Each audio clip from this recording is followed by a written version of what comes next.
The limit of a sequence in metric space exists if exist is unique. No proof. Let XD be a metric space and Xn is a sequence in X such that Xn tends to X1 and Xn tends to X2. Let epsilon is greater than 0 given arbitrary. As Xn tends to X1, for there exists epsilon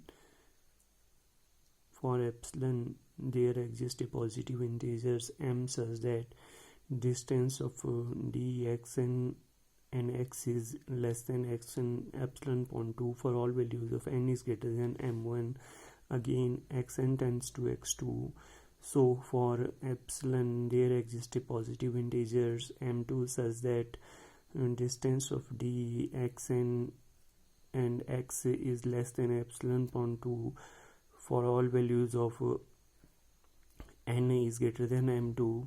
Now taking m is a maximum of x1 and x2, so from 1 into distance dx and x1 is less than epsilon upon 2 and distance dx and xn is less than epsilon upon 2 for all values of n is greater than equal to m.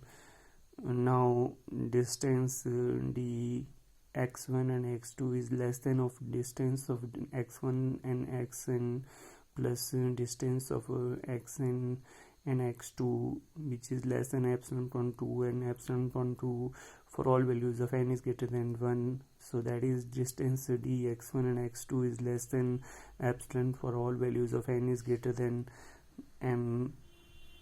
There exists epsilon greater than 0 arbitrary. We can approach to epsilon tends to 0, so x1 is equal to x2.